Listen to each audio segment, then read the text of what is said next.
for us internally, we're like, yeah, this is super important. People need to know why this thing is important and why they should care about it and like the value of it, and then we'll teach them how to use it. And what we noticed is that everybody was just like skipping that part. They didn't care. They didn't care at all. They're like, just teach me how to do the thing. Teach me how to use the tool, or teach me the workflow. You know, it's that same idea of like the audience is essentially like, yeah, just shut up and show me how to do it.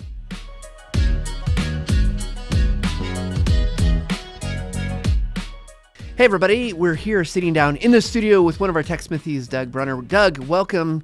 Glad to have this opportunity to talk with you about your role as customer education manager, as instructional designer, all those things. So welcome. Thanks, Matt. It's good to be here. So Doug, tell us a little bit about just give us a brief overview of your background and what you do at Techsmith.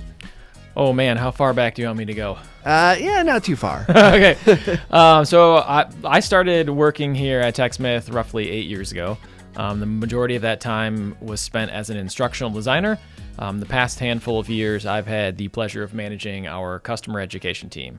So that team is made up of all of our instructional designers, our information developers, our webinar team, and strangely enough, also our localization coordinator, who does localization for the whole company. So we have some keen insight there. Yeah, that's awesome. So from your perspective, how would you say that you use video from a day-to-day basis? Me personally, so I'm gonna like take a step back for a minute and say, like, as an instructional designer, I used to live and breathe in Camtasia when we were making tutorial videos. Like, I was in there, I swear it was like all day, every day. Now that I've moved into a management position, I've really switched. Like, at this point, I live and breathe Snagit, and I use Snagit pretty much all day, every day. It's like, it's in a lot of ways, it's kind of like taking the place of Camtasia for me, because I use it so much as a communication tool between me and my team, or between like my team and other teams. And so I'm using it a lot for like those one-off videos where it's like, okay, I need to talk through an idea and share it, or like I need to get feedback on this thing, or I need to like disseminate a decision that we made and make sure everybody's on the same page. I use it a lot as a communication tool. So I don't know, I've really switched how I use video. It's like so much of it used to be like instructional content, and now it's more, communication. Yeah. So I inherently get, right, like, because we work at Techsmith, we use our tools probably more than everybody else in the world. Mm-hmm. Let's do hypothetical here, Doug. Let's say you leave tomorrow, you go take another job, you're going to be a customer education manager for Acme Corp, okay, right? Yeah. How would you continue to use Techsmith tools? Oh man. So I would demand Snagit, or if I maybe demand's the wrong word. I would get Snagit somehow, even if I had to like sneak it in. I'd be like, I have to have Snagit. And in fact, I would even pair it with like Snagit and Screencast at this point, because I use the two of them together.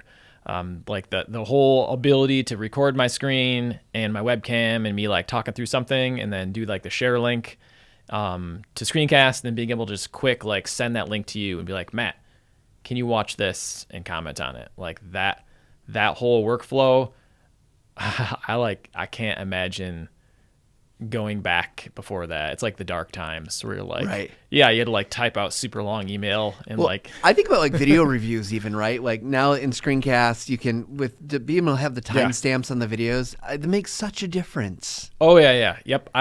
And I know people that don't have that opportunity, and they're still like making a video and then like emailing it to someone or getting a link to someone somehow. And then that person, that poor soul, has to like watch the video and write out the timestamps, like at 1 minute, 12 seconds, and then to try to explain themselves. And then they have to do all the timestamps. And I remember doing it. I remember going through those pains when we first worked here at Techsmith and we didn't have like the commenting on videos.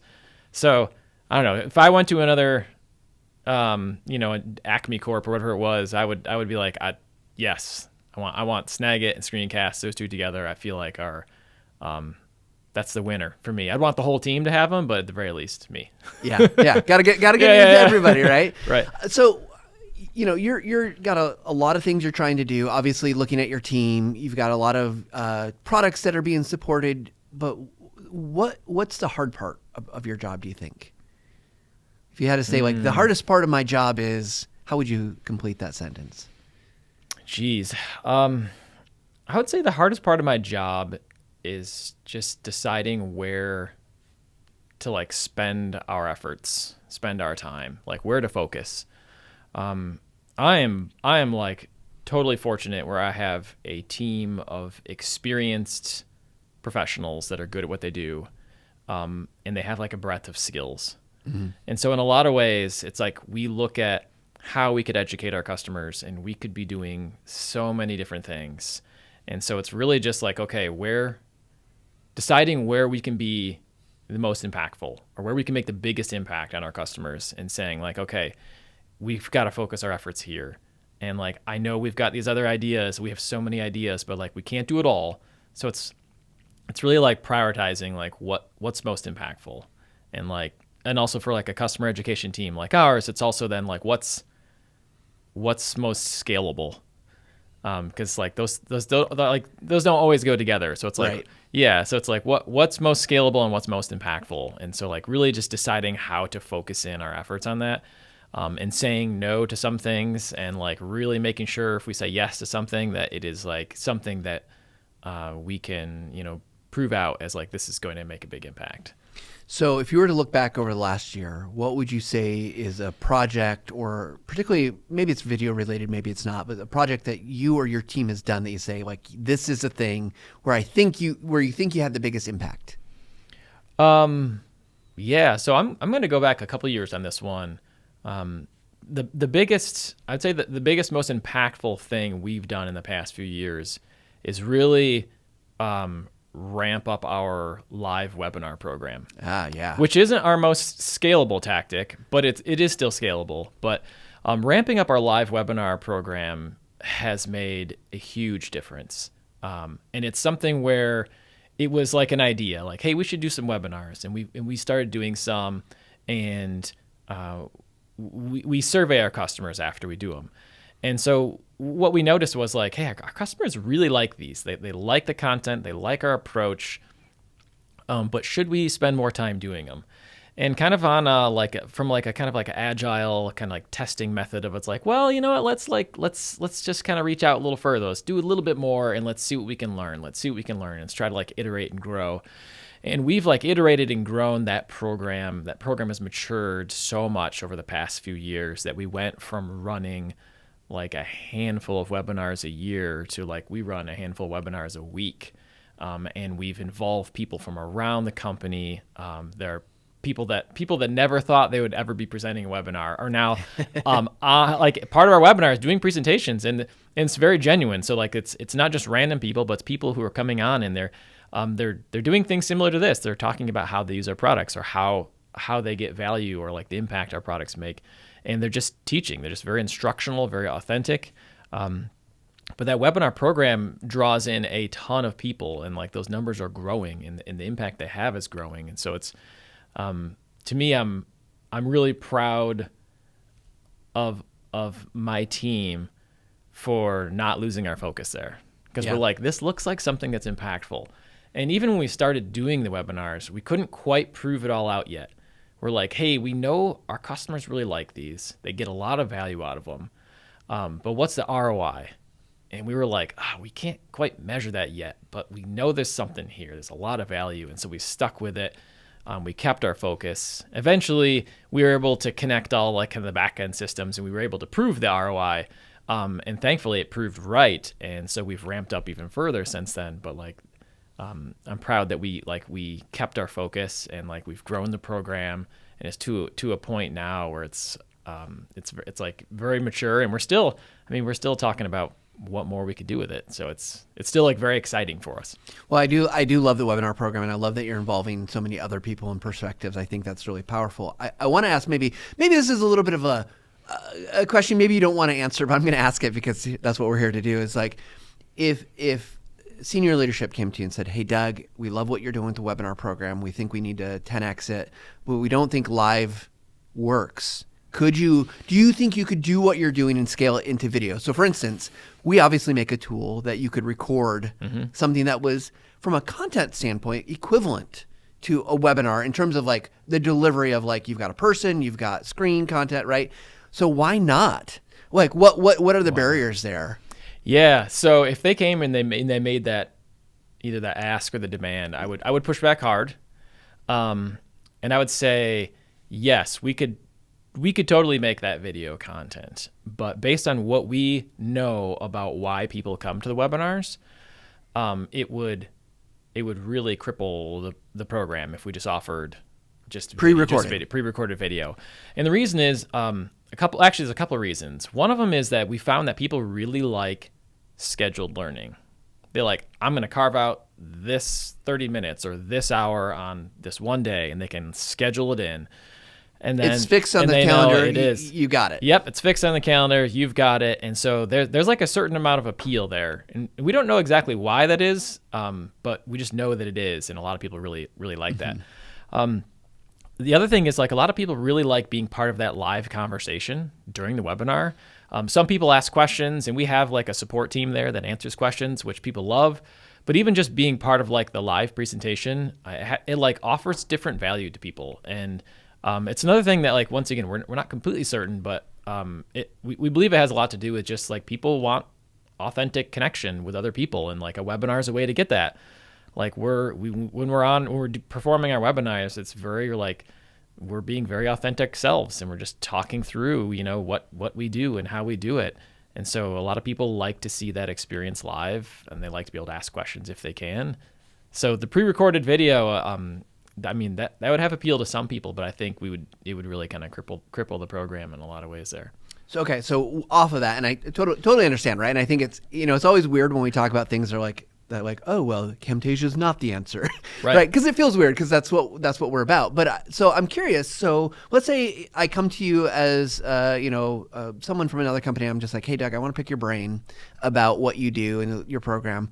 What advice would you give me about when I should be using pre-recorded like Camtasia videos? Not necessarily webinar format. It could be tutorials. It could be information sharing. Like when should I be using, as an instructional designer, Camtasia?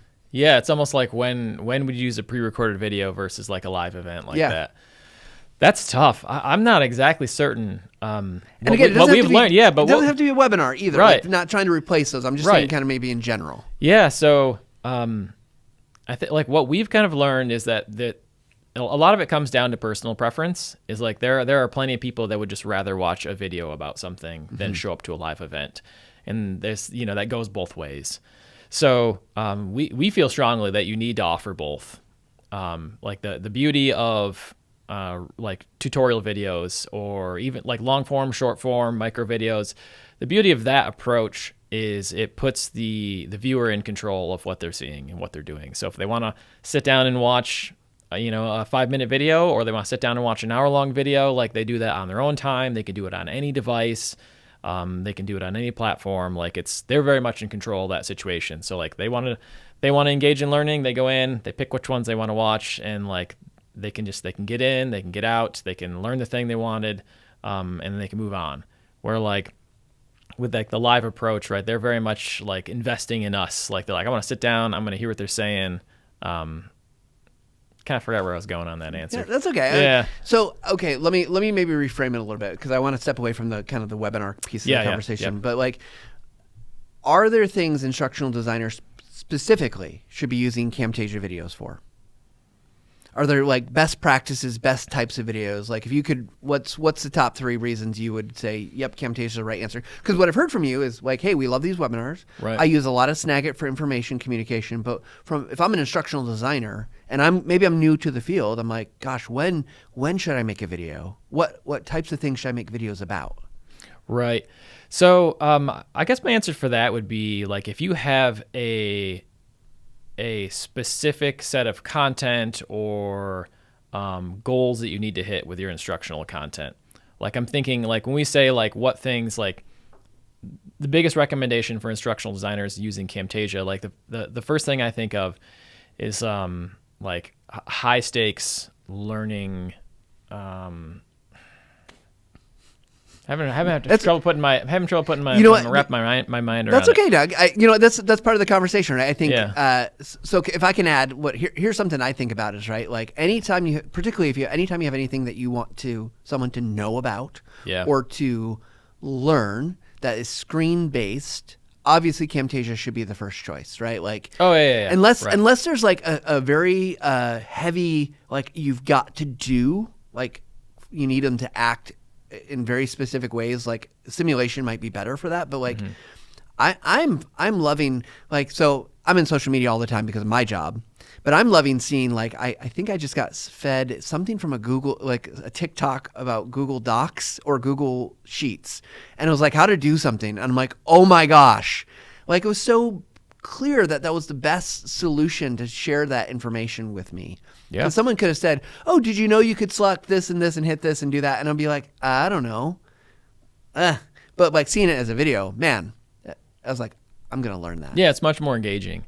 So there's, and I feel like videos have a lot of different roles or places for them. Like, I guess back to your question of like when with like those must-have situations is when like you have, for example, software or screen video that are like, this is like, I need everybody to know how to do these things. Yeah. And in my opinion, that's where video comes in and plays a really strong role, whether like you're putting together a short course that you need everybody to take, or it's a few instructional videos that you need them to go through. But it's like, Matt, I need you to know this thing. I need you to know it well because this is like part of your job, or this is part of how you interact with the team.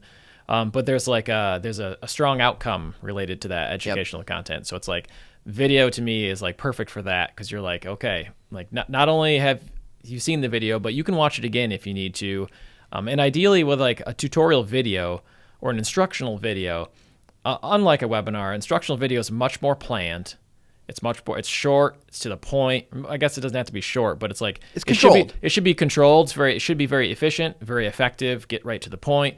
Get through the content in a very like relatable and applicable way, and like cut out all the cruff. So it's like ideally it's the most like effective delivery of content right there. So it's like if I need you to know this, I'm going to make like a well-crafted video for it. And like, I can get to you a message in 5 minutes that like live Doug is going to ramble on for like 20 minutes. Yeah. Right. Or longer. So like that like very effective short like video, I think is like, to me, that's the impact of like video is being able to deliver that. Well, thinking about the rambling on, I'm guilty too, right? So no judgment there. What pet peeves do you have when you watch other people's instructional videos? Like what just bugs you about what do people do that you wish they wouldn't? And it doesn't have to be from your team. It could be like you're watching something at home or on YouTube. Yeah. I think my biggest pet peeve. This probably gonna sound silly, but like. I think my biggest pet peeve is when, I don't know, I see people trying to like pretend to be authentic about a thing that they're teaching or they're talking about. So it's not so much instruction related as it is like I'm trying to connect with this person. And so if I see people kind of going over the top about something or just rambling on and telling stories that like are tangential to what they're trying to teach me, and I'm like, no, I'm really here to like learn about this thing. Yeah. And I really appreciate the person taking the time to make the video, but like you don't need to tell your whole backstory. It's like the cooking blogs, right? Yes, it's like just jump to the recipe. I don't care about your grandmother in Italy. I'm sure she's a wonderful lady, but yes. I don't need to know her life story. Right. And I like to some extent, like I think the content creators that do it best find ways to like weave their story into the instruction so that you do build a connection with them as they're teaching you, and you're not like, okay, where's the fast forward where I hit that, jump 30 seconds ahead. Instead, you're like they use their story to like boost the instruction in a relatable way. So that's like the opposite side of that pet peeve. It's like when people do it well, it's like, oh dang, like that sounds like a really cool guy and I learned so much. This is great. As opposed to like, oh, it reminds me. Here he goes again. It reminds me. I was building out content for our Techsmith Academy. This is a long time ago, and we're doing a piece on lighting, and I had this whole really great section I wrote about like certain things, why they were called certain things in lighting. And I remember one of our video producers at the time just came to me and said, "No one cares." No one cares about that. And I'm like, but it it's so cool because I was excited about it. But he was right.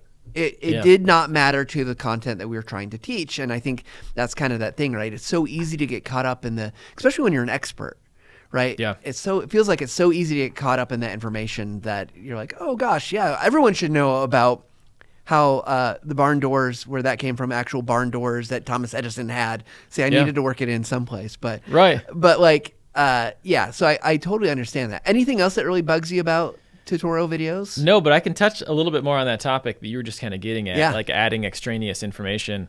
One kind of interesting story from back when I was much more focused on instructional design is our tutorial videos are usually around like 3 to 5 minutes. And at one point here at Techsmith, we migrated all of our tutorials into Wistia, which allowed us to see like engagement trends on our tutorials. And one thing that we noticed right out the gate is we had this really weird engagement trend where like people were skipping like the first 30 seconds to a minute of our video, like all of them. And we're like, what's going on here?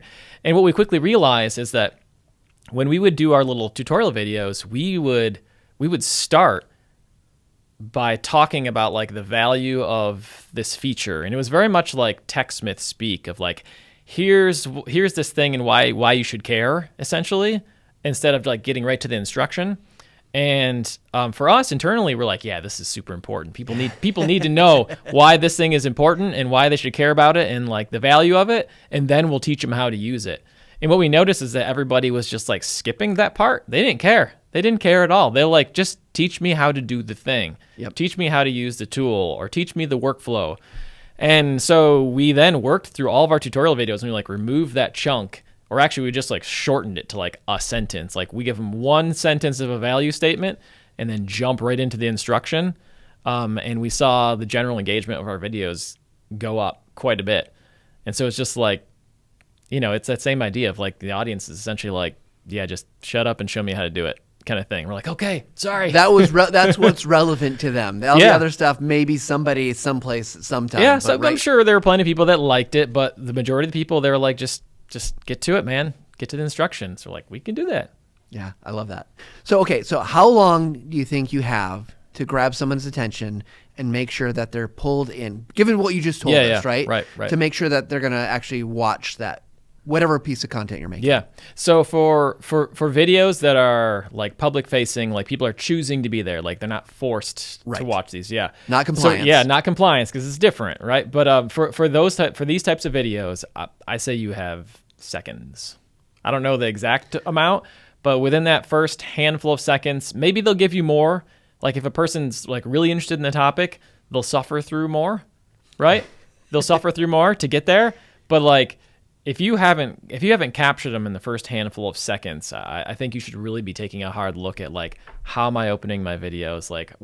What's my strategy here at the beginning of the video to really hook people, make sure they have a solid sense of what you're going to be talking about and like your effectiveness as a presenter or as an instructional designer. But I would say give them the first handful of seconds. Ideally, you should have them by then. If not, you've got issues. So I want taking that idea, because we just both said, for the public facing, you're choosing to be there, right? Right. Why is it that we treat people who are in a compliant situation or locked into the seat that has to watch it? Why do we treat that different? Why do we assume that they're willing to suffer for 30 seconds, a minute, when what we just said is that when people choose to watch it, it's like 5 seconds, I'll say. Right. Why do we do that? Why do we think it's different why shouldn't we treat the compliance situation similarly? Like grab their attention, try to get them to want to watch this thing? I think that'd be great. Yeah, I think that'd be great. I think when we make, particularly, we'll say like internal compliance training videos, I think there's two things at play there. One, I think we know we don't have to, because we're like, they're gonna have to sit down and watch this. But I think the other thing is that like a lot of internal training teams, like they are up against super tight deadlines. Not that like a customer ed team like mine is not. Like we have our deadlines as well, but the amount of people I know that work in internal training and they're like, hey, they get a request like, Matt, we need you to make this video. Could you have this done tomorrow? And when you have that tight deadline, it really like squeezes you. I don't know. It like squeezes your video production down to like the bare bones. Where you're like, listen, I can't make this fancy or interesting or whatever. I need to get this specific content out the door by tomorrow. If I can make it engaging, great. If I can't, apparently it doesn't matter because it's due tomorrow. And so like that like tight deadline, I feel like it really cramps people's ability to like invest more time and make them engaging. No, So, I totally get it, right? Like, I think it's always making trade-offs in the internal training team. I remember working for an organization. The backlog of courses was like 300 to 400. Yeah. And there was always more coming in. Right. Right. So totally understand. So with that said, and that kind of as a backdrop, what are 2 or 3 features in Camtasia that you think could help make, I'm not going to say it's going to solve that problem. It won't. But what could maybe help alleviate, or that you are your go-to tools that you're like, hey, this makes for a better video? I get 2 or 3. No, I want to. I mean, if you don't have 2 or 3, you can do no, 1 no, or 2. No, but no, I do. I'm just. This is the point where I have to open up Camtasia and say, okay, what do I do all the time? Well, okay, so I think in a lot of ways, I think a lot of times when we say engaging, we think like, woo, like, hey, like fireworks and shiny things, which they have their place. I feel like those are more like maybe drawing attention to things, where in a lot of ways, if you cover content well, it's kind of engaging in itself, especially if you tell like a nice narrative around it, like you're telling a good story, like a story that connects. So if you have the content side down, like if you're telling a story that connects, that's going through the instruction you need to get across, like that already helps a lot. Once you get that into Camtasia, I think the features that help empower that storytelling in a lot of ways, for me, it's probably just the custom animation. Like, why? I use custom animation all the time because with the custom animation, you can control the viewer's attention, where they focus. So you can zoom in on, like, say, a part of the screen that is like, I want them to focus right here and only here. They don't need all the rest of the stuff I've recorded or the rest of the stuff that's in this frame.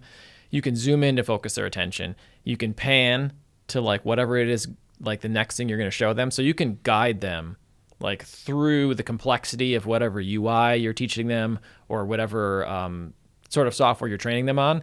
Like you can guide their attention throughout that story and really make sure that they're not being distracted by like extraneous details and stuff like that. So like just the simple like zooming and panning to me is like an absolutely excellent place to start.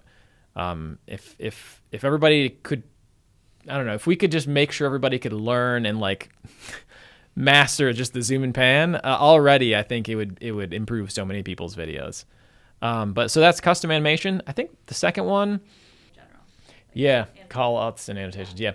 Okay. So I think for the second one, actually, I think for the second one, I'm going to go with just general annotations. Being able to like point at something on the screen to express like this is important, or like to be able to like point out more information pointed specifically at that object on the screen.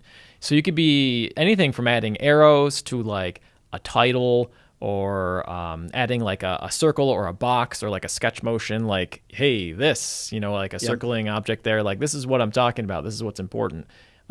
So using call outs to be able to like even focus the customer's attention even more, or even like adding in information. So just like simple annotations. And then you can actually use 1 and 2 together. You can animate the annotations in and like add a little bit more engagement to it, which right there, like there's a ton of value in that, in being able to like capture their attention and focus their attention there. The third one I would say is the cursor. So like one thing that Camtasia does better than any tool out there is it allows you to have control over the cursor in your screen recordings, which Like, I can't emphasize that much. I can't emphasize that enough, because in a lot of ways, the cursor really is like the hero of the story. If you think about the amount of times people are recording their screen and they're trying to show somebody something, and they're like taking their cursor and they're like, it's this is the important thing right here. Or they're just trying to get like really smooth cursor motions. But no matter what you do with the cursor, there's one guaranteed truth about it, which is that your customers or your viewers are following the cursor with their eyes. It's like the most direct path to like, this is what they're looking at. They are watching the cursor and they want to be able to follow what it is you're doing. And so Camtasia makes it super easy to take the cursor. You can actually put in a custom cursor, so it's like super high quality. You can make it as big or as small as you want, so it's like super easy to focus their attention on that cursor. You can control the path of where the cursor goes. So even if you recorded your screen and you're doing like crazy stuff, you can be like, no, I want it to just very smoothly glide from here to there. Yeah. And then with some of like the new features coming out, you can even add like little wiggles to the cursor. You can add like some cool physics to it that it's in a lot of ways, it's kind of like adding a little bit of like delight or like engagement to it, just to make it a little bit more fun. But having like complete control over the cursor in a lot of ways, like it makes the videos more interesting. It makes them easier to follow. It makes them look more professional. So like if you have a super small cursor, you've got like a nice big fat, like really high quality cursor that's super easy to follow. Like it just looks real slick. So it just allows you to like pretty easily make your video like look more professional, easier to follow. It just kind of like, you can like up your instructional design game with like minimal investment, which is super nice. Well, I love all those, and I love that Camtasia makes it so easy compared to like other tools that I've used that where you have to start going like, we'll call it After Effects, right? Like, oh my gosh, to make something move or appear in After Effects is so much work. Right. But I do want to push back on one thing, and I hear this a lot. I hear this a lot at Techsmith. That's just, maybe it's my pet peeve. We often say the cursor is the hero of our story, and I'm gonna disagree with you. Let me have it. I don't think it's the hero. I think it's the Yoda to the Luke. It is the guide. It's the guide. Okay. It is, you know, in a classic arc of the story where you've got the hero's journey. Yeah. You know, because I think, and this is going to sound very pandering, and I don't mean it to sound that way, the viewer is the hero. Is the hero. We want them to be the one who goes through the journey, comes out on the other side as the winner. Yeah. Versus the cursor. It's not the cursor, right? Yeah, you're right. You are right. You changed my mind on that. Yeah, I think I was just, yeah. No, we say it all the time. And yeah, I think I've just heard it so me. much. But yeah, I like the way you frame that. The viewer is the hero, or at least the main character, and then the cursor is the guide. Yeah, we're just just leading you through that information. Yeah. So, well, Doug, we've talked a lot about video, but it's interesting as a manager, you talk that you use Snagit all the time, and I'm sure it's images, I'm sure it's the video, it's kind of the whole bag of tricks there. Yeah. Same question as we asked about Camtasia. What are your 2 or 3 like go-to tools inside of Snagit? Okay, I'm gonna split that into kind of like 2 parts, because with image, if we're taking like just image capture. Yep. So my go-to scrolling capture. Oh my God, I couldn't leave. Do you do auto scroll, or do you do the one where you scroll it yourself? I do the one where I scroll it myself. I don't know why. I just, for some reason, like... Me too. Yeah. So anyways. But I love it. So I don't know how I'd live without scrolling capture. I was using it this morning. I use it all the time. It's just anything that scrolls through that window. Oh, it's beautiful. So I'd say scrolling capture. And then along with that, I use the cutout tool a lot. So like, for example, just this morning, our team uses WordPress as our content hosting platform. And we're making some changes to the back end. And I had to take a scrolling capture of the big, long editor page.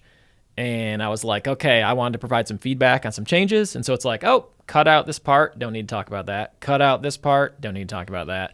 And so you can just quickly like shorten up that long capture. So like, can I ask you though, do you leave in like the cut marks? No, or you're straight? No. The only reason I would ever leave in the cut marks is if I need the person to know that I remove something. If that's not usually the case for me, so I just cut it out. I don't care. Whatever. I know some people find them really fun. Yeah. But yeah, it's just interesting. I don't think they're. Personally, I don't think they're fun. I think they're great for showing like, hey Matt, I sent you this thing, and you can then very clearly see I remove something from the middle of it. I removed context. Yeah. So you can say. So then you can see like, okay, there's something here, and if you want to know more, you could ask me about it. Yeah. That's great, but I very rarely need people to know that, so I'm just like chop stuff out. Awesome. So another tool there for. Okay, so I'm jumping to the video recording side because Okay. that's like I almost use that as much these days. So just recording video, honestly, in Snagit, being able to do like the pip, and then also coming up soon. I think it's already released on the Mac side, coming out on Windows soon. But the background noise removal is so good, which is so nice. So it's like a favorite feature, but it's really just like, I don't know, some built-in goodness. It's just on. It's right? just on, but it works so well. I was demoing it at a conference not long ago. We were there. I was demoing it at DevLearn, and man, you could record video like at a conference, tons of people around, and it cut out like all of the background noise. It was absolutely amazing. So the background noise removal to me, like game changer. But yeah, recording video, and then I sometimes use a screen draw. I don't use it a ton, so I don't know if it makes like favorite status, but being able to like draw little arrows or be able to like circle things as I'm like talking, that's pretty nice. But really, like, I guess my other go-to is just being able to like cut out little mistakes in the Snagit editor after I've done recording. Just trimming out the front or the beginning and the end of a video is great. It's not a great experience.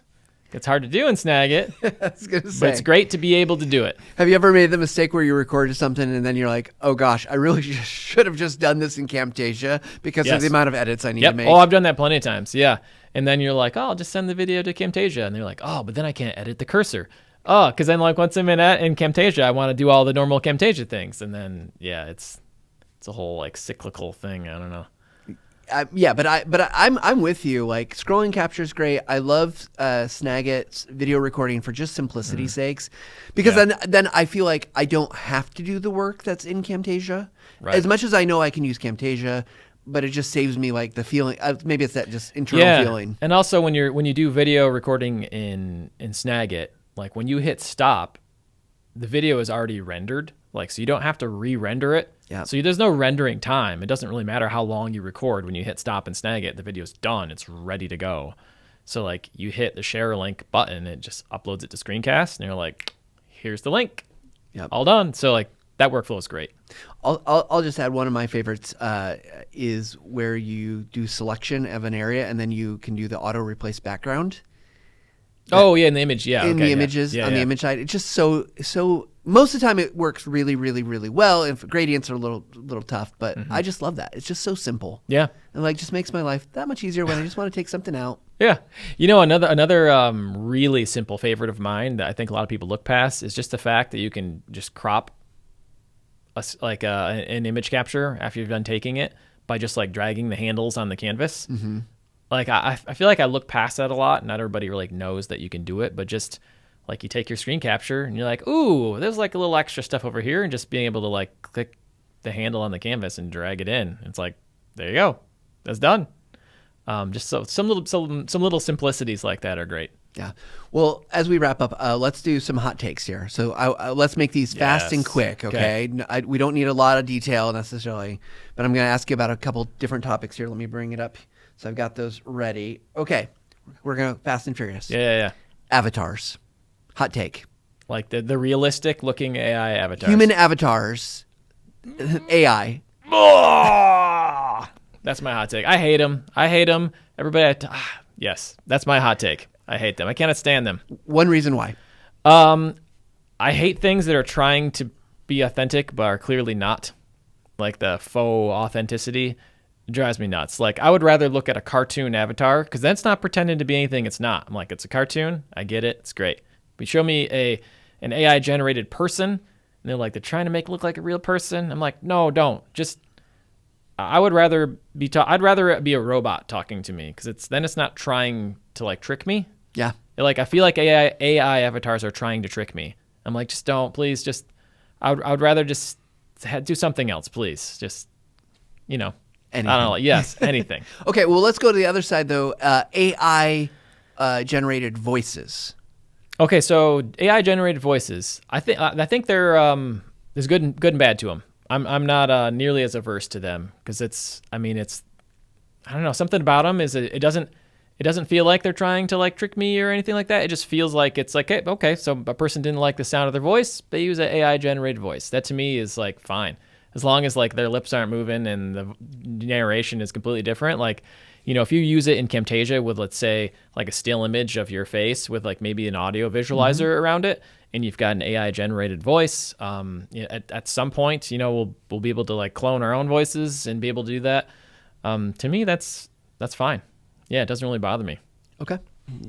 Doug, we're going to put you on the hot seat. Yes. If you're an instructional designer or you're managing your team, how or when should they be using those tools, AI avatars and AI generated voices? As an instructional designer, like I can't say when you should use an AI avatar. I honestly don't know. Like I haven't seen a situation yet where I'm like, wow, that's great. I can speak to like the business side of it. If you're like, hey, we need to make videos that include a person in them for some reason, like we need to have a person in them, and we're going to be localizing that video into 50 other languages. Okay, an AI avatar is a perfect like business reason to do that. But what you're saying, you don't know why you need a person in a video, though, right? Like, why is that necessary? Yeah, because like from an instructional designer, the reason you include a person in the video is often to like build connection with the viewer, which I think is why I'm so adverse to like AI avatars, because that's not building connection. That's building it's not real. Like, so if I watch a video with you, Matt, in it, I know like Matt made that video. If I have questions about that video, I can talk to Matt. Matt, maybe even shared a story or two that you like like we talked about crafting your narrative or your story. So I learn more about you, and like I build a connection with you, and I can associate what I learned with you. When you put an AI avatar in there, it does like it like breaks all of that.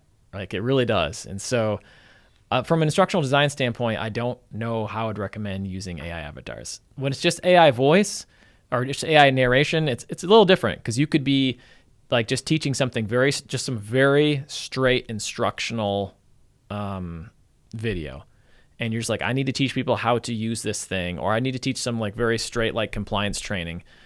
Using it like AI generated narration, I think would be fine. Like I just need people to know this, and this AI narrated voice sounds real enough or sounds close enough to my voice that people will look past it.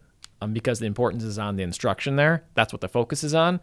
I think you can get away with it, and I think people could do that. And especially if they're like us and they have to localize their videos into a bunch of different languages, it makes it easier for them, a lot easier, like much more scalable. So yeah, I think they have a place there. So yeah, so I think I guess my take is it's going to be a balance, right, between the business need and the kind of that whatever else you're trying to achieve with whatever instruction you're creating, and that's always good. There's always going to be trade-offs, right? Yeah.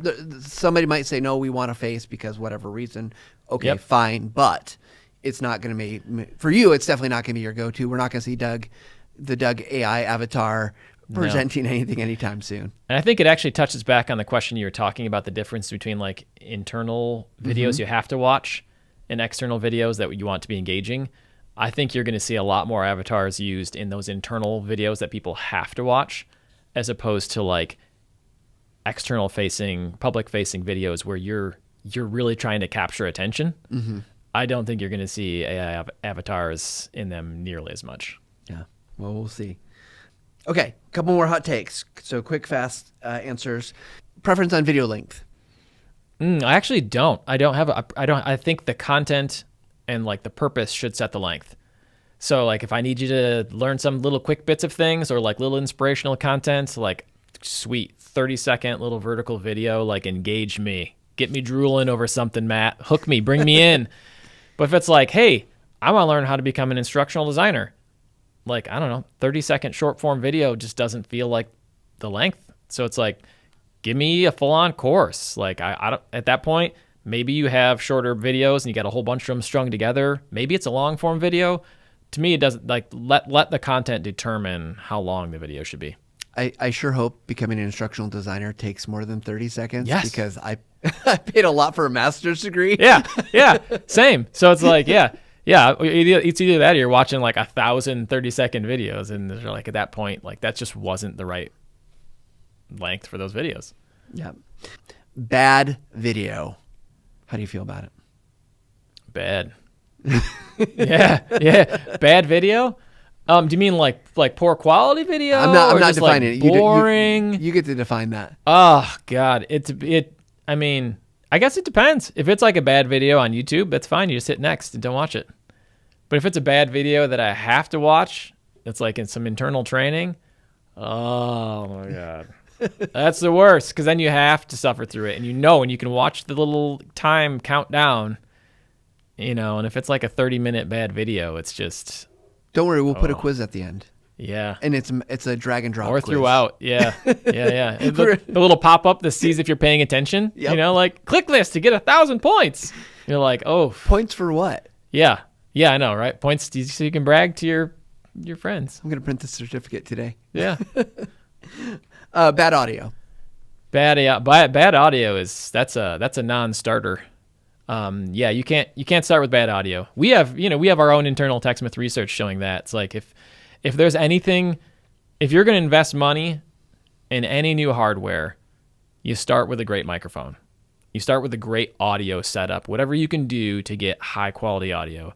And like our new background noise removal in both like Snagit and Camtasia helps with that, but there's no replacement for just good quality audio. And like, yeah, so we know it. Like if you start watching a video and the audio's all garbly and hard to understand, people are out of there, man. They're not going to watch it. They're not going to be engaged. Yeah. All right, Doug, as we wrap up here, is there anything that we did not talk about? Any topics, questions you wish we would have asked that we'd end on today? Like anything pressing in your mind based on the conversation we had? It's hard to look past the AI avatars. That was kind of the big pressing one, because I have some strong opinions about them. Which is good. I think it's good. Yeah. It's good to have a strong opinion about something like that. Yeah. And it'll be interesting. It'll be interesting in a year or two to have that same conversation, see if anything has changed or not. Yeah, because like the technology is going to improve, and I'm interested to see if the responses I just gave you changed. Because like, what if you get to a place where you can't distinguish the difference between an AI avatar and like a real person? That's kind of scary. And then what does that mean? That's scary to me. Yeah, but what's that mean? And is it going to be the death of video in some ways? Because we're all going to just be everywhere. Like you can make as many videos as you want really quickly with you in them. We'll make a bunch of Doug videos. There's 10,000 Matt videos. Yeah, there might be already 10,000 Matt videos that no one has watched. So. Right, right. So our AI avatar is going to get more people to watch them, or is there just going to be more videos out there? More videos. More videos. So it's going to be the death of video. Yeah. Okay. Hot take topic. How often do you use rounding corners in Snagit or Camtasia when you're making content?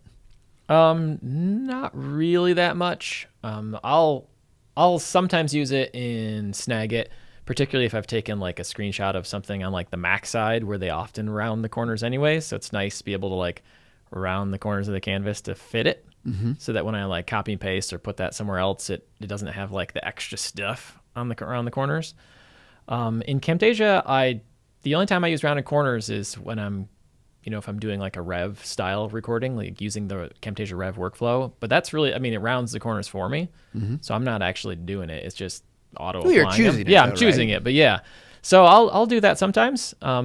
It's really more for just looks. It's not like there's no like instructional value to it. Yeah, it doesn't change the learning, but no, it looks good. No. Yeah, it looks good now because that's kind of like the in look for now. But who knows? A few years later, it will change. Yeah, a few years later, it might be like, no, give me those like real hard edged corners. How dare you round those corners? Yeah, exactly. So we'll now just set the trend into the future. We just gotta bring it back. But it's nice to. It's nice to be able to have that option, which is like that's how I look at it. Like it's definitely there are tons of people I know that do use them a lot. So it's nice to have that option.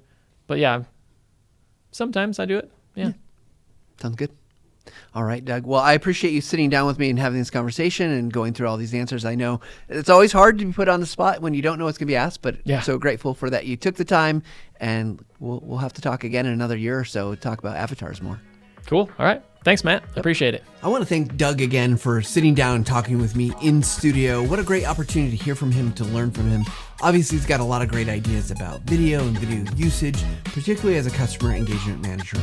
Well, that wraps up the show for today. We hope that you like it. We hope you like hearing from these different voices. I thought this was a great opportunity as we were interviewing Doug for these other things. I thought, you know what? This is a great episode. So, I'd love to hear from you. If you got ideas, suggestions, things you'd like me to talk about, or people that you'd like me to talk to, reach out at thevisuallounge@techsmith.com.